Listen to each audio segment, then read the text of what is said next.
Alright, today and welcome. Oh, it is 11 o'clock. I didn't even get anything done yet. Well, I actually got quite a bit done.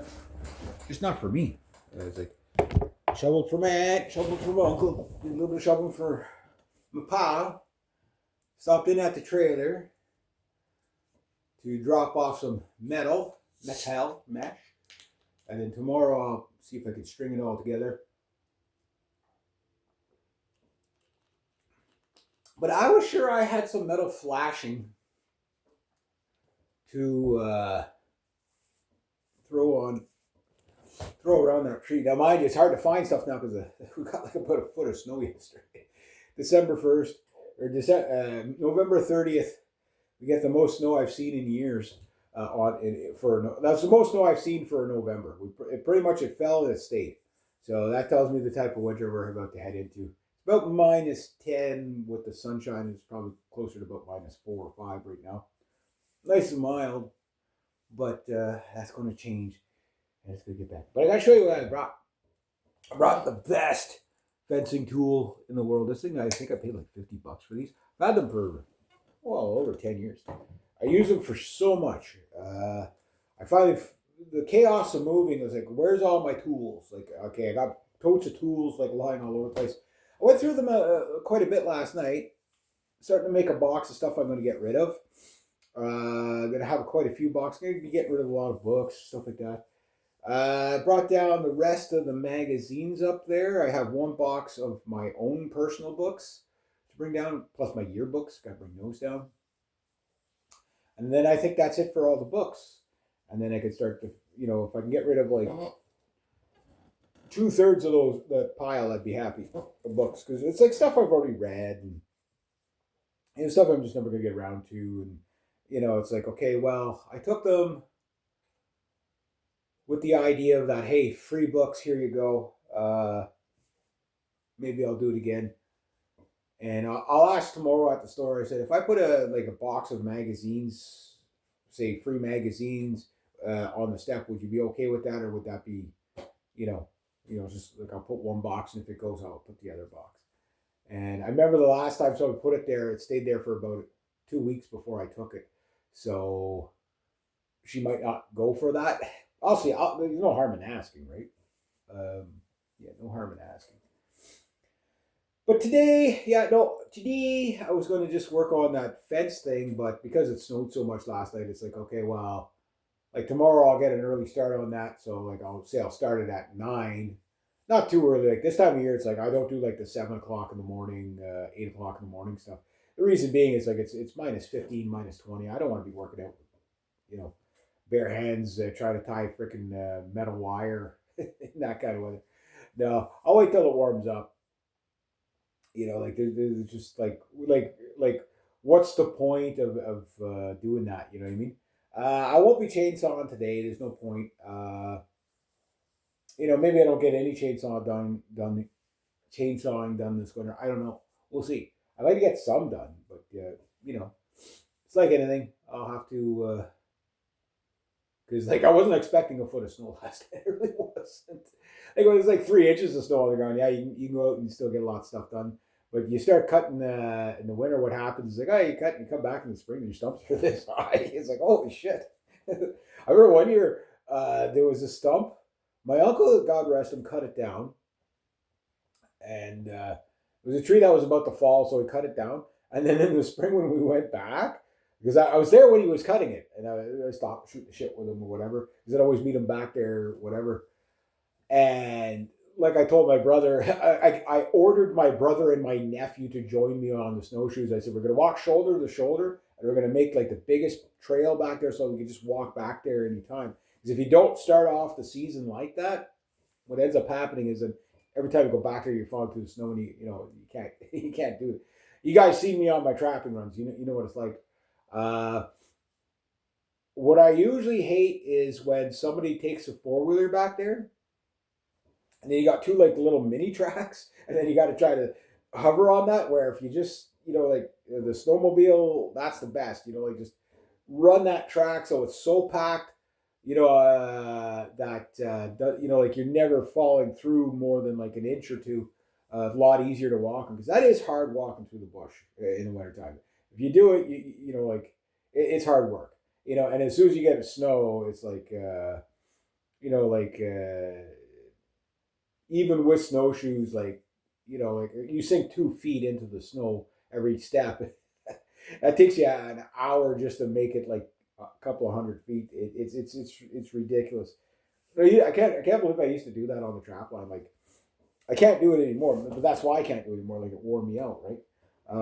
Now it's like you do that, it's just like it's torture. Last time I did that on the trap line, it was just like, yeah, no, I couldn't trap the whole season. It just my body couldn't take it. But yeah, I do want to do like some snowshoeing and stuff like that. I gotta grab the snowshoes. Maybe grab those today.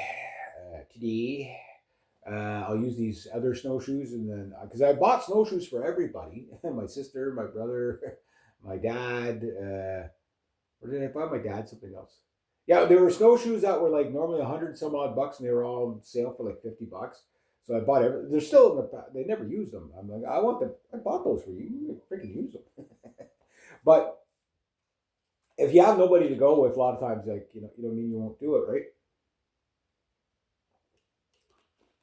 But if I can keep a trail open, and then people are more likely to, like it's like walking through a winter wonderland, like walking through a park. If you do it really well with the snowshoes, then all my cousins can go back there. Even if like even if it's like it's just packed, like like because that's what I love about the snowmobile with my cousin here. When he goes, I said, when you see wherever you see my track, I said, just make like 3 lanes wide and just run back and forth up, pack it down. So then what happens is when it freezes or it gets crust, it's packed so much that it's like walking on pavement. You know what I mean? Like it is that good. It is that good. So you can accomplish the same thing with snowshoes, but it's just you have to make the trail about you got to walk over it about 15 times before you do that. But it's nice to be able to do that. Like if you just want to go back once a week just to let the stink blow off you. That's like I don't like being stuck inside all winter. I mean, I got down here. I got lots I got to do down here. Was it Brian stopped me at the store there? Like, you know how to intonate a bass? I said I know how to do it, but I said my tuners it won't register the octave. It's good for like okay, you're in tune or whatever, but you go to it won't like the tuner just bounces all over the place. It does the same thing with the mandolin. It can register the pitch, but not the octave, not the octave. So it's like it won't intonate properly. So the best thing to do is just use another guitar beside it and make sure the note's pure. You know what I mean? Yeah, so it's a bit of a job to set up stuff like that. I could do it, and I can do it by ear, but the thing is that uh, like you can't check it. You can't check it. But to me, if it's in tune, it's in tune. You know what I mean? If it's intonated, it's intonated. But no, I guess she must have just got a 5-string bass there, so good for her then. And I've got the 5-string bass. It's still completely in tune. Like that thing's pretty good. I didn't check the temperature of the humidity in here. It's in the 40s right now for the humidity. So hopefully it doesn't get too dry in here. You walk in here, instant nosebleeds. But I got my margin. The butter was like okay. The margin was like $5.50 or something like that with the tax and everything. And then the butter was like even more expensive. I'm like, wow. Mind you, I bought it at the corner store, so it's like it's probably twice as expensive at the corner store, right? But for how long it's going to last, okay, fine. So I buy thing of margarine instead of thing of chips. So now I have two pieces of food in my fridge. I have a margarine container, brand spanking new, and a brand new thing of mustard in there. I ain't gonna starve.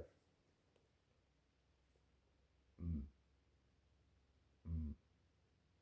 But anyway, I got the margarine for my nephew came down the other day and he was like he hung out for a little bit. And I was gonna make him popcorn. I'm like, I got like I'll eat dry popcorn, but you're talking about a kid.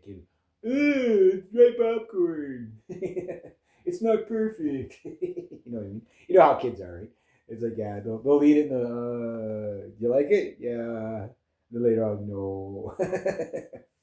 So it's like, okay. But anyway, yeah, no, I got more work to do. I guess I'm delegated into the inside work, which I gotta start Javixing the walls in here and stuff like that. But I really don't want to do it like maybe like half an hour before I leave. I'll like start Javixing the walls just so I'm not breathing in Javix fumes, in an enclosed area.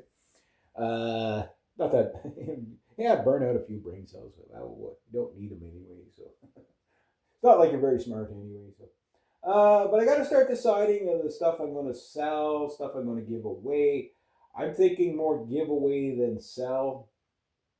For every, like I say, for every one item down here that I kept, uh, I wanted to get rid of like about 10 items that were down here. Like most of the stuff I'm getting rid of is like other people's stuff, and not all of it was my brother's. Like there was still a lot of stuff left here from my grandmother's. Like we did when my grandmother passed away, God rest her. Uh, we had like a whole bunch of tables here set out with all the stuff on it, and we let the whole family pick through it. And it's kind of interesting that some of the stuff that I took out of here will be coming back here. Like for example, I got my grandmother and grandfather's wedding rings. Like that's like stuff like that is like no, you keep that stuff, and because I could pass that on to the next of kin, right? And it's like here's your family heritage, pass it on. You know what I mean? To some people, like stuff like that's not important, right? But I do want to start a trend with my family. So 500 years down the road, it's like this was my great great great great great great great great uncle's fencing pliers. Stuff like that. And they're still awesome.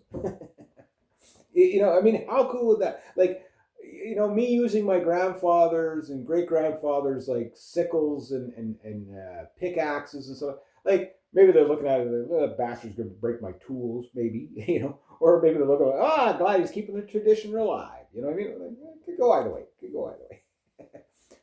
One thing I wish though was I would have got my grandfather's pipes just for the keepsake of it, because it's the thing I kind of remember most about him was that he always had a pipe, right?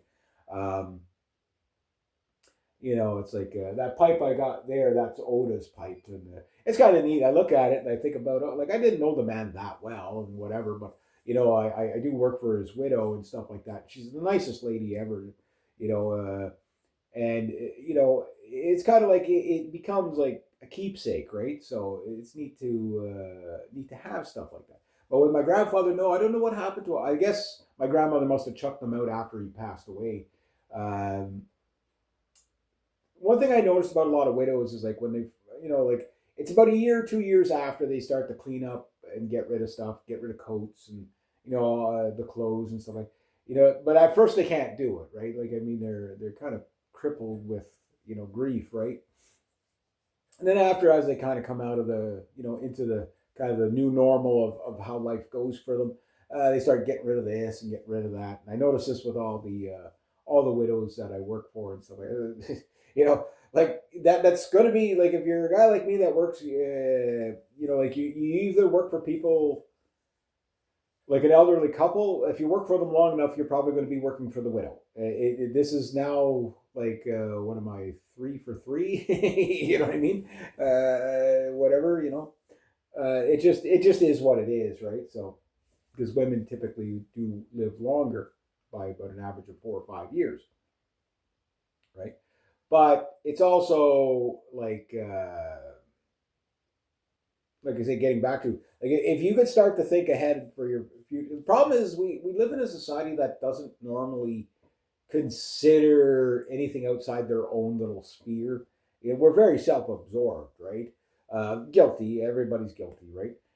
But I do tend to have this idea of that, it's more important that there's a legacy to go for. Like you take all these really extremely wealthy families, okay? Why are they extremely wealthy? Because your great great great great grandfather took every cent he had and put it towards the family, not towards himself, right? It was selfless, but the man's prior, it wasn't selfless in the sense that you think. It was selfless in the sense in its action, but it was actually very clever in its desire. Like where it's like, okay, yeah, I'll do the pain and hard work and suffering for now, but I'll give a business to my kid, and that kid will take it and give it to his kid, and next thing you know, 100 years down the road, uh, you know, you have 150 ounces of bars of gold because you're somebody thought ahead to get the family wealth up. That to me, okay, what better thing could be for a man knowing that your future kin are going to be set for life? You know what I mean? Yeah, it's just make sure they use the power for good. Like this idea that you can't be wealthy unless you're a cutthroat person is not true. It's not true. There's no excuse for that. All these cutthroat people, yeah, they might make money in the beginning and stuff like that, but there's things that come with that. When you're backstabbing people, then you have people that are out to destroy you all the time. You know what I mean? Where if you are the person that, you can't be gullible and be easily taken advantage of. You got to stand your ground on stuff. You have to be a businessman. But on the other hand, like for example, I'm really, really kind of trying to plant the seed, in my nephew's head of opening his own business. That's why I tell him how I do my business and stuff like that. And like when I grab the phone at night when I get home, it's like I usually end up calling people. Oh, who'd you call? I said, oh, my clients. Oh, is it this client, that client? Because he's met a couple of my clients, right? So it was a small town, right? So, like for example, something he wanted to do with me again is do a scrap metal run. I've only taken him on one, and he loved it. Right? He's like, "Yeah, I want to do scrap metal again. I want to do scrap metal again." It's like, I would go out and buy if I could. I'd go out and buy a brand new truck just to do that. Because that means so much. It's just I can't afford the truck. Like I know I'm broke. It's like you don't have to tell me. I know I'm broke. Paid the rent this morning, so this is month 3. Here we go. The hydro bill's due tomorrow. So the guy at Hydro said if you don't get the bill by, he says around the 5th to the 7th, he says then give us a call. But yeah, so I'm going to find out what it costs. When did I put the? Well, it's 2 months. It's 2 months. Was that October, November? Yeah. When did I do the? Whenever I did the switchover, yeah, for the hydro, when I finally got it done, I think that was wow, that's 2 months ago. Like it's weird when I look around here. It's like, like I look around and I see all the stuff that I got in here, and things moving around and all that, and it feels like I didn't do anything. But then I just like kind of like think back 3 months ago, and how far it's come. You know what I mean? Pretty proud of that. Pretty proud of that. Oh, my uncle's out with his tractor.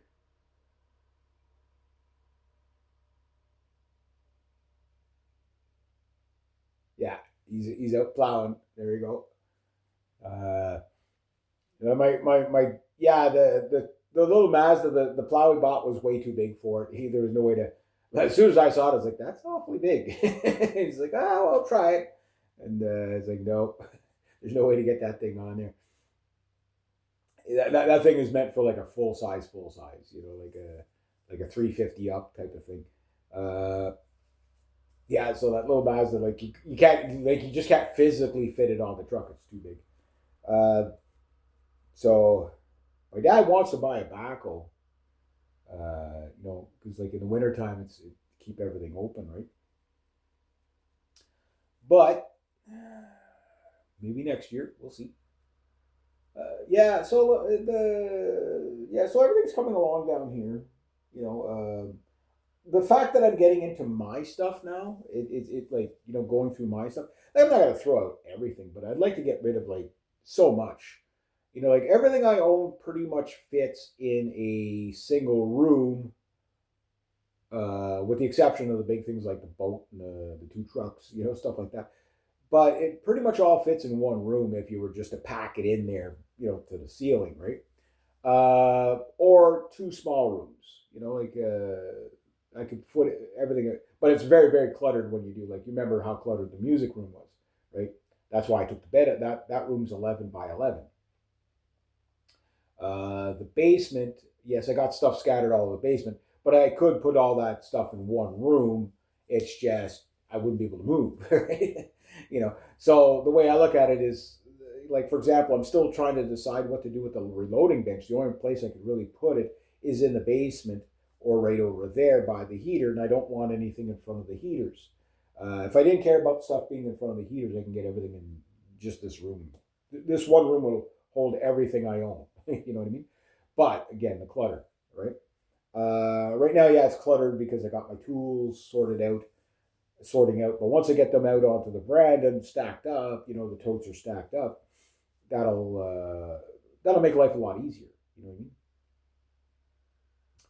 So yeah, so for today, I'm gonna keep going on the tools, get things back into the totes, get the totes back out into the veranda again. Maybe have to sweep the veranda a little bit because Marvin. I already swept it, but I got to sweep it again. And then what else I got to do? Well, there's so much to do, but I think I've done. I think I've done all I could do in the barns for now. So that means, like, just basically every second week I'll be putting out a garbage bin. After this garbage bin goes out next week, and that'll be bin number 12. So unless I can find enough recycling to, get rid of more. The other thing I'm going to do is for recycling is what I might do is take my recycling bin up to the house there and just fill it up as well, and then bring it down here. Because why not, right? Then that gives our house up there 2 recycling bins per every 2 weeks. Get rid of all that junk. I'll just tell my brother, here, fill this thing. Just fill it to the brim, and I'll take it back to here, right? And I'll do the same thing probably with the garbage bin once I get caught up. But I still got to, clean out the rest of whatever's in the woodshed. But like the barn, the stable, and the granary, there's really not much left as for, like, there's stuff in there that has to, like, there's a lot of wood pieces that I got to burn and stuff like that. But stuff I'm going to burn, like boxes and wood, that's, like, there's really not a lot of garbage out there. There is some, but there's not a lot. And I can get that in the spring. And I'd like to have it ready for the spring so I can start off the spring with complete, large waste pickup gone. All the big stuff is gone. And then just get right to, like, knocking down trees and stuff like that. But I'm going to do some of that over the winter too. So it just, like some of these Manitoba maples will put down. I want to put that one down. I'll wait till a kind of really mild day to do that. That tree should come down anyway. It's kind of a bit of a danger. It's dead. But yeah, doing stuff like that is the goal. And yeah, once I get all that done, I will be very, very, very, very, very happy. And then next year, like, if I can get the woodshed done throughout the winter, all the planters that are in there, I could get those ready for spring. And then in spring, just put out all the flowers in. That'd be really nice. Anyway, yeah, I'm gonna get some stuff done. There we go.